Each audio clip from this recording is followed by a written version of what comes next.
Welcome to ChiroSphere, where we talk about all things chiropractic and some things, well, not so chiropractic. I'm Dr. Ray Foxworth, your host for ChiroSphere and CEO of ChiroHealth USA, the network that works for chiropractic. Our guest today is Dr. Rosemary Batanjski. She is known by all for her infectious personality and her heart of gold. Known for her generous nature, she regularly volunteers for causes that are important to her and her family. A healer by nature, it's no surprise that she chose chiropractic as a profession. She's dedicated her life to giving back to the community and her profession.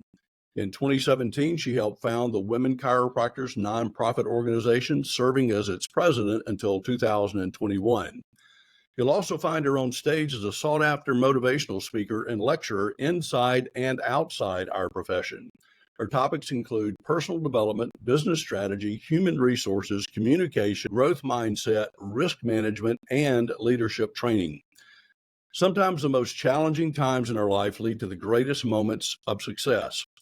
Rosemary has experienced this personally after being diagnosed with a life-threatening condition. She has surrounded herself with the best business mentors, programs, and training with her faith and sheer determination. She built the practice of her dreams, retired from clinical practice at 40, interesting, and now is living her best life. It didn't happen overnight. It required much effort, perseverance, and courage. She now finds herself more committed than ever to using her experience, knowledge, and passion for business and leadership to help others in chiropractic. Today, she's focused on consulting, mind your business, and is passionate about her new business, ChiroFlix. Dr. Rosemary, thanks for joining us today. I am so excited. Good deal. This is the highlight of my day. Well, good. I get to meet you in person finally. Yeah, we've chatted off and on for years, and so it's nice to at least be in the same virtual room, I guess. So I know you have a puppy there. Our producer, Keith, has a puppy, and I hear that my grand dog, Decker, has arrived. So if we hear some barking in the background, well, that's just the joys of live radio or live podcast. I have to make a disclaimer though. My puppy snores. So if you think it sounds like an old man, if he's at my feet and you hear some snoring, not me. I have one of those as well. No doubt about it. My wife ends up punching me at night, and we try to kick the little Maltese, and he just growls at her. It just pisses him off. Yeah. So you are one busy lady. I am absolutely amazed at all you accomplished, and certainly the ability to retire or step away from practice at 40 is phenomenal. Yeah, as you well know, many of our colleagues, chiropractors' exit strategy is often a pine box.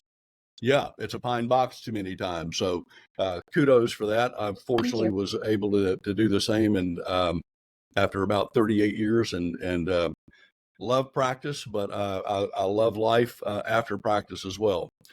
So many people know what you do, and as I may have mentioned, I'm more interested in why you do it, getting to the core of it. You were a founding member and served as the first board president of Women Chiropractors, an amazing group that we are part of and contribute to regularly. And you got over 9,000 members. We can't get 500 chiropractors to do anything together. You got 9,000 women that are part of this thing, which is absolutely amazing. Why were you so passionate about starting this group? Wow, that could be several hours conversation, but I'll give you Cliff Notes. Go ahead, we got time. No, truthfully, it wasn't until I just thought I was a doer. I guess, there's 20% doers, 80% complainer. I was always a doer in my whole life, in high school, in college, and just do what you're asked and just show up.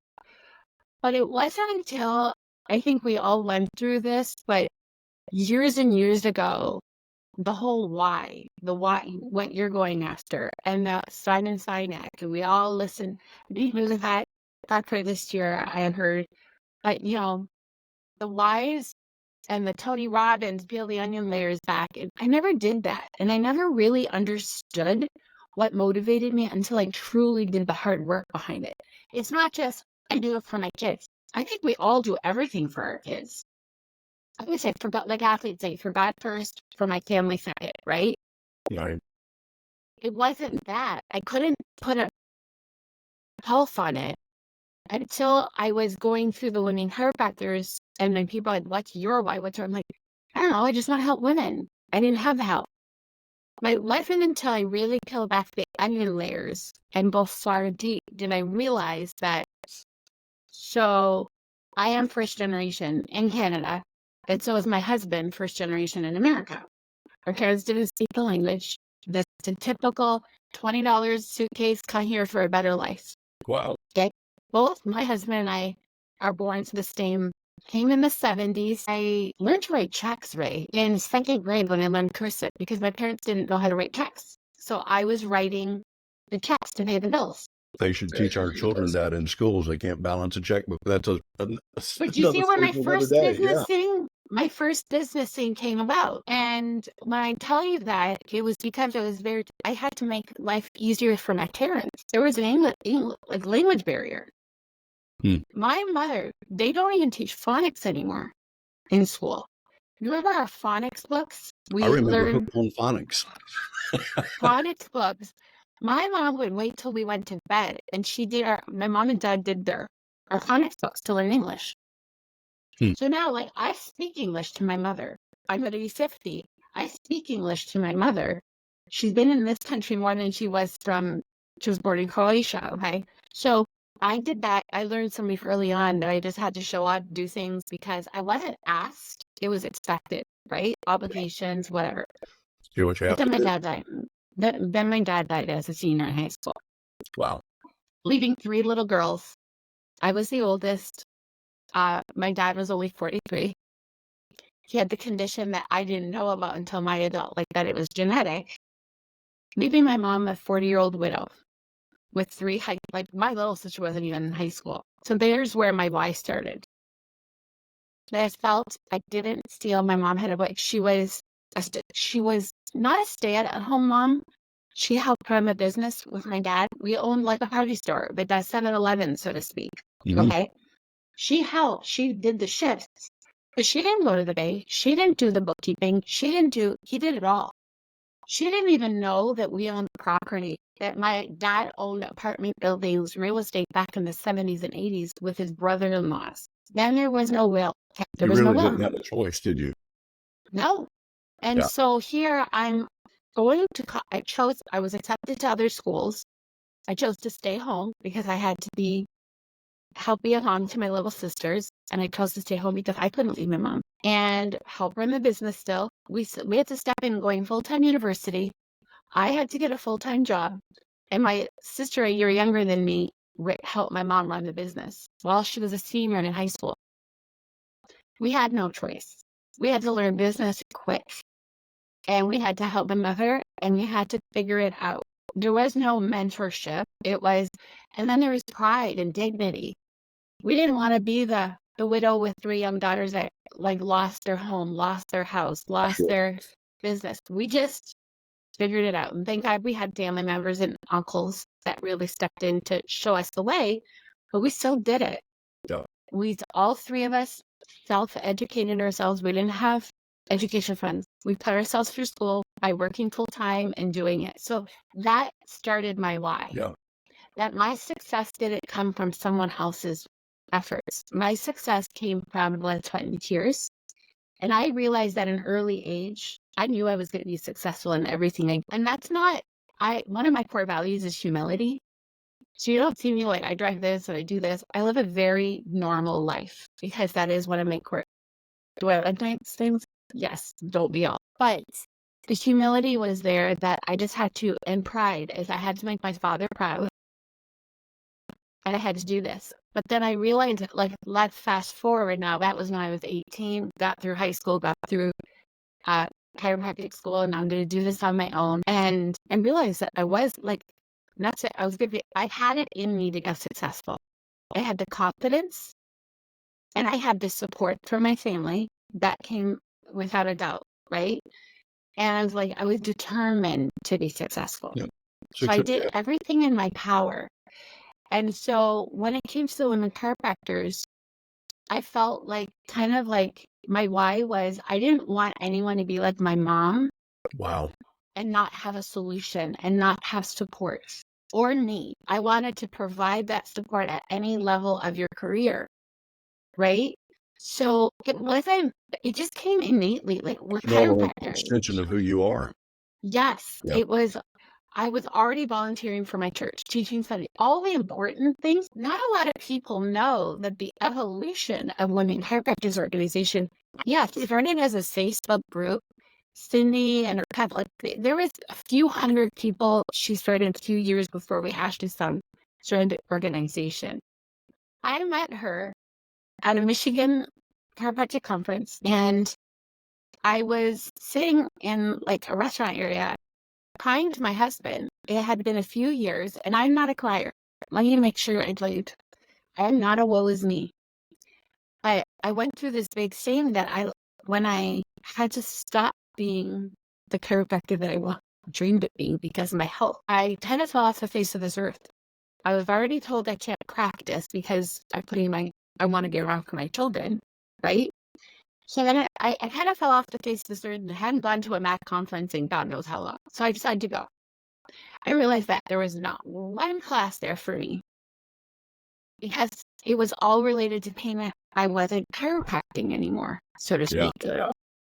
It wasn't really business and leadership classes. I still own my practice. And 22 years later, I still own my practice. I am exaggerating. It's a half hour away. If I go into my practice, it was maybe 6 times last year, and it's only 30 minutes away from my house. I'm the CEO, I'm the visionary, and that's it.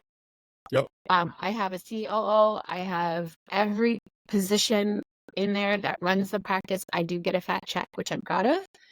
And I get to do all the other stuff. Women chiropractors, chiropractic, my consulting, teaching for the MAC. I get to do what I'm passionate in still, and healing. I feel like it's still an aspect of healing, even though I'm not delivering the adjustment. That is something that I struggled with in starting ChiroHealth about 15 years ago, and it really took a lot of time out of the practice. And there's that part of you that it really, really enjoys the one-on-one with patients. But as you may know, with ChiroHealth, we're helping people get care that they might not otherwise afford. And so while I may not directly be Yes. helping people indirectly, it's very rewarding to have an impact. And that's one of the things that historically in chiropractic we have not seen. You're either a chiropractor and you're adjusting, or there was no other option, no other career It's our path, no identity. other aspect to it, like in medicine where, you could go into research, you could go into rehab. I mean, whatever. There are so many things that surround it. So I'm glad to see our profession beginning to evolve that way. I have to share one other story with you. You sound like your mother is your hero and your why. I don't know if I've had the opportunity to share with you. And when we first got on the podcast today, I said it's nice to see another Dr. Rose. Betty Rose Matthews was my mom, single mom, 3 kids, divorced, took off to chiropractic college, worked during the day as a vet tech, went to school at night, and guess who was there at her side every night at Bebout Chiropractic College? Me. So I jokingly tell folks I started chiropractic college in 1965. I graduated in 1985. Maybe a bit of a slow learner, but that's not. Yeah. But the thing that impacted me the most in seeing what my mom went through as a single mom, no support group, very few women in chiropractic at that time, is she had her practice in the front of the house. Me and my sisters and her lived in the back of the house.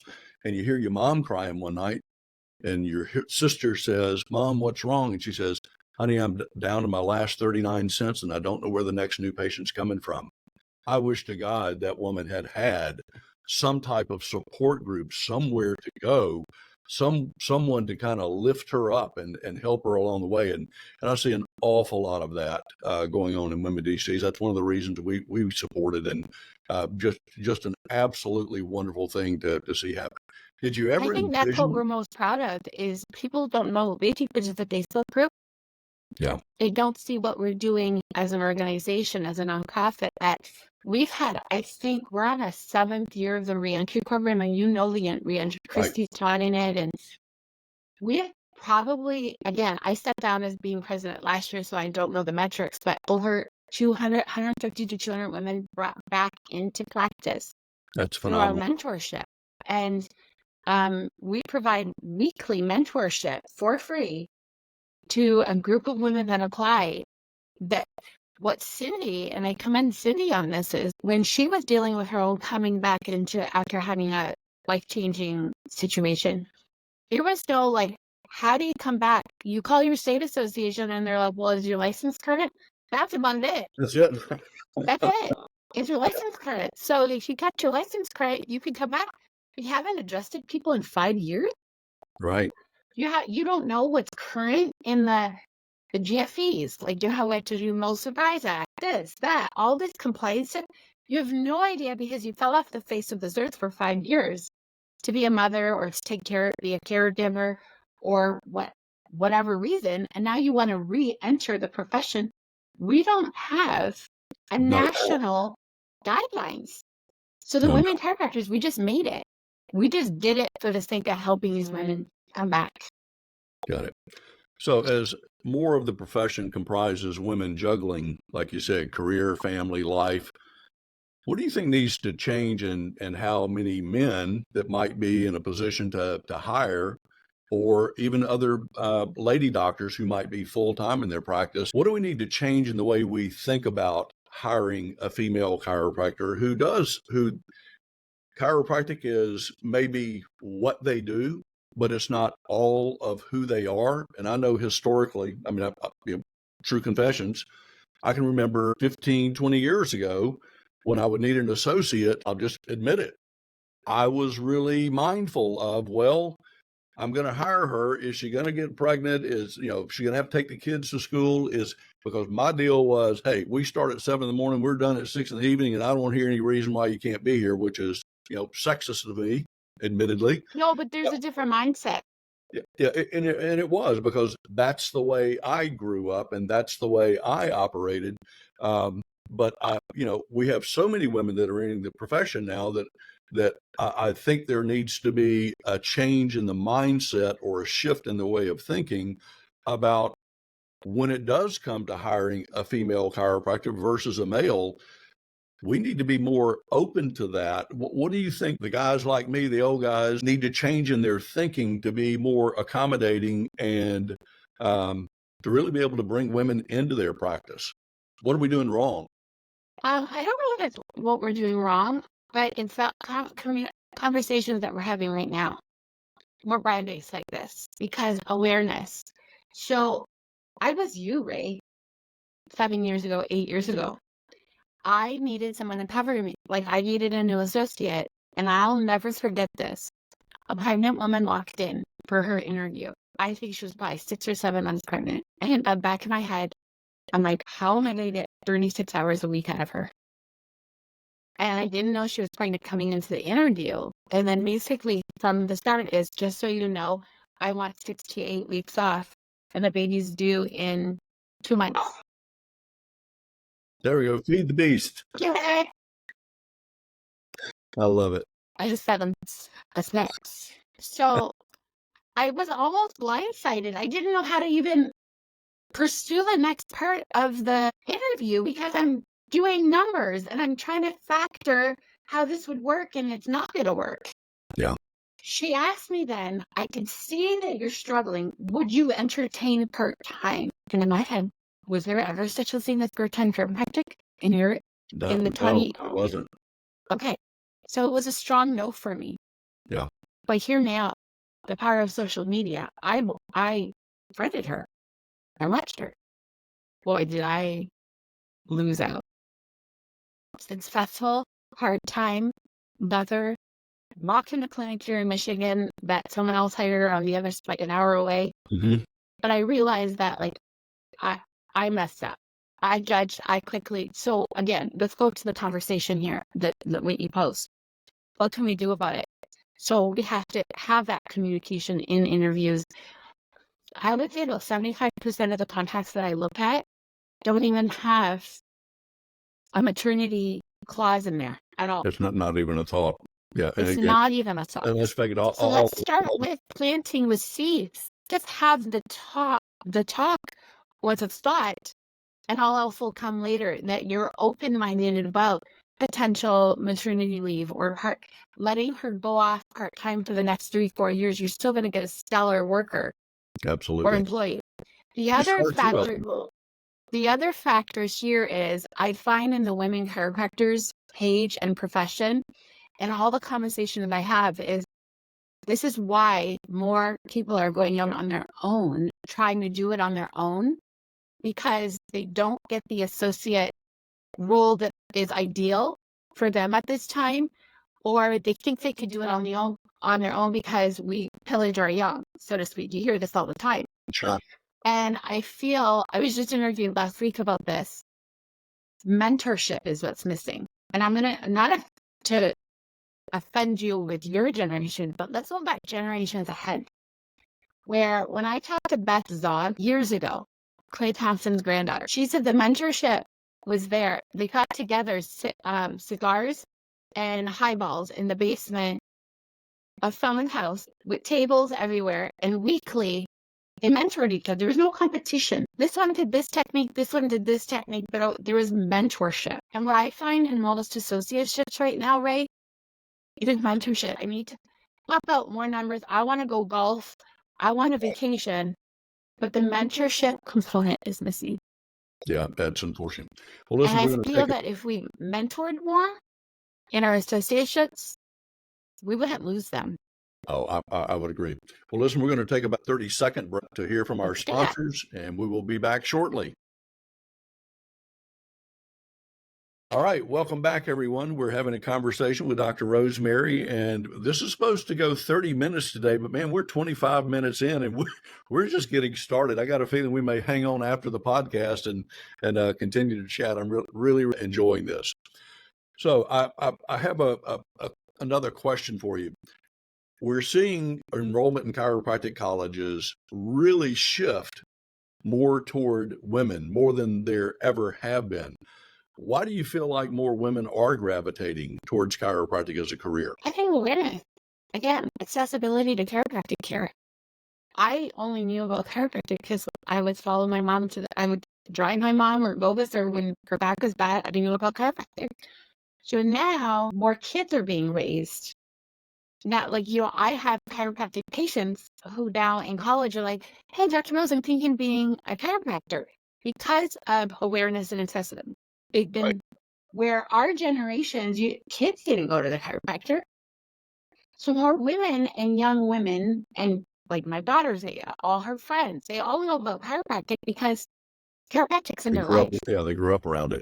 So I think the accessibility and awareness is there that chiropractic is a career, where only people look back even went to chiropractors 40 years ago, where now it's mothers taking their 3 children for health and immune system. Yeah. So I really think, I don't know, I can't say there's probably research behind that, but I do believe that more people know about chiropractic, so women know that it's an option. It was years ago. One of my best friends that I went through chiropractic college with, he practices in Oklahoma, and they're on Harvard Boulevard. There must be 20 or 25 chiropractors on that one thoroughfare. Well, and back then there was probably 600-800, maybe 1,000 chiropractors in Oklahoma. Well, I came to Mississippi. We didn't license chiropractic until 1973, and there were less than 300 chiropractors in the state. And it really, it was like, why are so many chiropractors in Oklahoma? And all of them are just booming, and we barely have a footprint in Mississippi. And I truly believe that the more chiropractors there are, the more people are exposed to it. And all of those people were busy. So the mindset was like, well, you ask someone in Oklahoma, do you see a chiropractor? And they go, well, of course. You ask somebody, do you see a chiropractor in Mississippi? And they go like, are you crazy? Yeah. And it's been interesting to watch the shift over time where Absolutely. and more people are gravitating. And it's about damn time, I think. I love it. So you were not only well, apparently you still are a practice owner, but you've also started a new project, ChiroFlix. Nice name, by the way, very catchy. Doesn't resemble anything else out there in the market. Wink, wink. Can you share with us what ChiroFlix is and what was the why behind that? The why is education. a platform where it's all about accessibility. I learned it from the women, like we couldn't go to, if you had to close on a Thursday, and like this is not just women only, right? This is, you close on a Thursday to go to a seminar all weekend long and come back. Yes, do we lose revenue? Of course. But I always looked at it as an investment. But then here are the moms that are also missing, like we thought, single moms, whatever. Your mom, you have daycare that you have to worry about. Yeah, your household to worry about, your kids' sports, this and that. That it was harder to get to. Yeah. Right? It was the harder choices, and especially if they were not making the dollars that we were making as practice owners. How do you go to a Parker if you're only making $50,000 base salary? Yeah. And how are you going to take 3 days off? So again, it all comes back down to like accessibility. And I think this idea evolved during COVID where everything was Zoom, but then people got zoomed out. But what I've been finding is through my own consulting and in 2025, online course program and coaching, like online courses are going to be a $285 billion industry. I can believe that. Now, this isn't, ChiroFlix is let's say it, the Netflix for chiropractic, a platform 24/7 that anybody in chiropractic can access. The chiropractic assistant, the office manager, the associate, the student, the owner. And you can watch at your leisure what you want, because the categories are like horror, romance, whatever. In ChiroFlix, we're going to have revenue strategies, tax strategies, operations, HR, clinical stuff like peds, neuro, whatever. Mm-hmm. We're going to have compliance, where a lot of our CHUSA stuff is going to come in, the compliance factor and the education around documentation. Like, we're going to have these categories that you could like binge watch what you need at your leisure. Now, I want to say that you're instrumental in one of the ideas behind it. Oh, okay. Christy knows this. Your Thursday webinars at 1:00 have been a standing in my office for many, many years. Awesome. And what I do in my own consulting is, are you a CHUSA member? Yeah. So why aren't you, did you know that there's a documentation class why don't you just buy pizza on a Thursday and have your whole team watch it? You don't have to come up with a meeting topic. Right. So when I was going through my issues with my health and that, I was like, what am I going to teach? I believed in it. Not having a meeting just to talk in circles. I wanted to educate. So I was like, okay, Debbie, she's been with me for almost 20 years, my office billing manager. I'm like, find something in the archives that are going to apply to us, and we're watching a CHUSA webinar for lunch. I'm ordering pizza. Well, that makes it worthwhile. What's that? I said that makes it worth the while for the time, effort, and energy. Christy did an amazing job with those. And what I'm going to put out there is if people haven't gone through your archives, you have some of the most talented speakers on there. And with people not only talented, they're paying it forward and making sure that there's no reason that you don't succeed. So now you have these tools. So I wanted to bring it all together in ChiroFlix.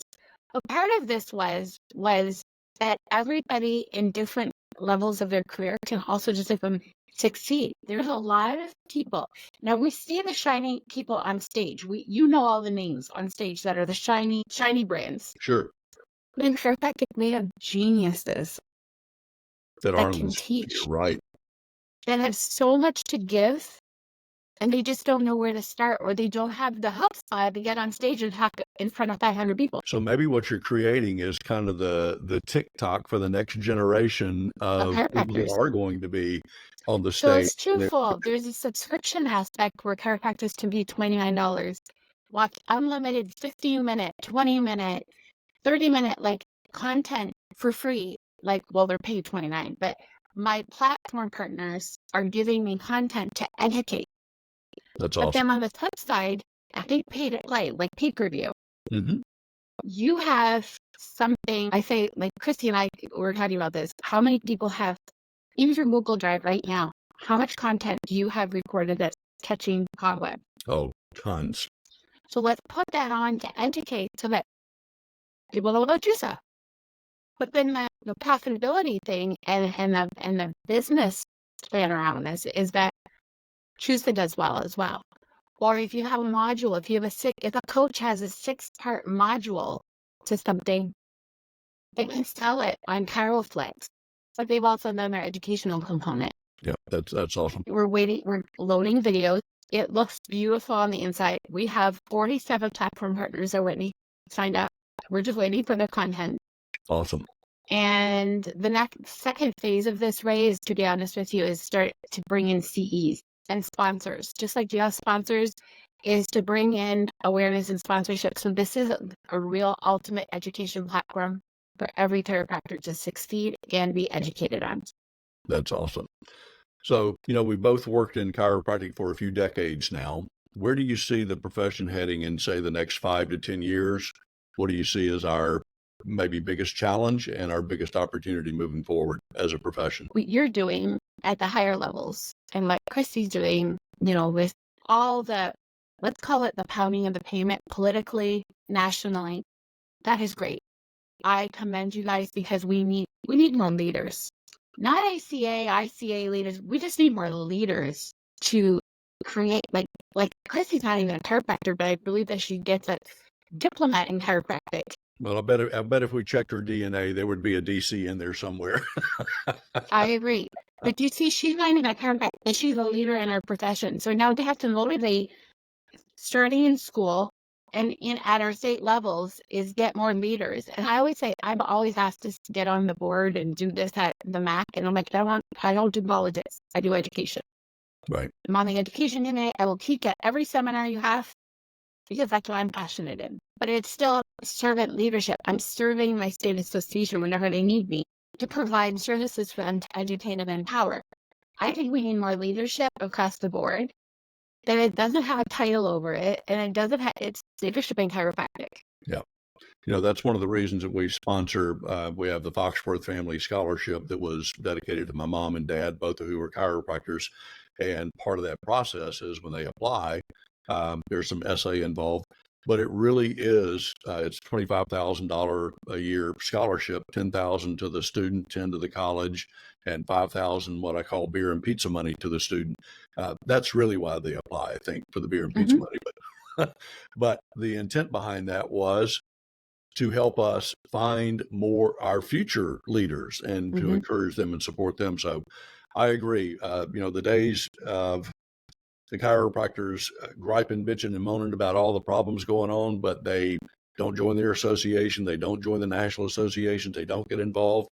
You kind of get out of this profession what you put into it. And so growing our leadership, I think, is imperative. So leadership and mentorship.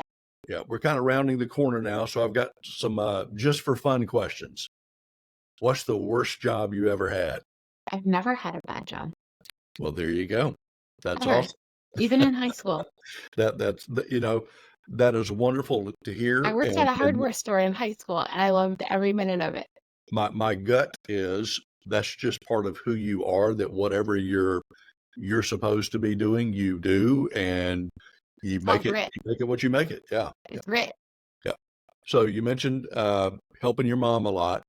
I'm just curious, who is your hero and why? My mom. I'm their kind. Yeah. I usually do as well on that one. What's your superpower? I'm a connector. I connect everybody. I have a person for missing. That's awesome. And I connect us through compassion and kindness. You don't ever hear a bad thing out of my life. It's who I am. That's awesome. Here's one. What's your spirit animal? A lion. I can be fierce, but in a kind, I'm very determined. Mm-hmm. But it comes down to my motherhood too. Yeah. Kind of that don't mess with me. But I've never, it's so funny because I had to kind of raise myself with like first generation here. So I didn't have a helicopter parents. They all worked. We had to kind of figure things out on our own. I never helicopter parent. But now as my kids are 18 and 20, I find myself more wanting to be in their lives versus managing their lives. right? Got it. So yeah, it's a lioness. Yeah. So what's the best way for people to learn more about ChiroFlix? You said you're still loading content. Is it open now for people to No, go we to? haven't launched it yet. Um, What's your target date? so it was supposed to be end of February. We're looking probably beginning of April. Again, we're at the mercy of people sending us videos. Got it. So until they record it, and Netflix didn't open with 2 movies. They opened with enough. So my quantity, I want to make sure that first person that pays a subscription will get a night's worth of binge watching anything in Sure. chiropractic. Yep. Gotta have the episodes in the can, as they say. Yep. Yep. So you can follow us on social media, Chiropractic. They can find me on social media. There's links everywhere that they can, if they want to be a platform partner and teach or make some money on Chiropractic, they can reach out to me personally and I'll get them on calendar. Great. Well, thanks so much for spending some time with us today, Rosemary. It's been an absolute joy to get to know you. I still look forward to meeting you in person. I And think we thanks meet for up in Florida. beg your pardon? Let's meet up in Florida. I think we both spend a lot of time in Florida. Yep. Well, we're headed to Orange Beach today after this podcast, but we do get down to Florida several times a year. So thanks everyone for listening to our ChiroSphere podcast. Please share the podcast with your friends and let us know who you'd like to hear from in the future.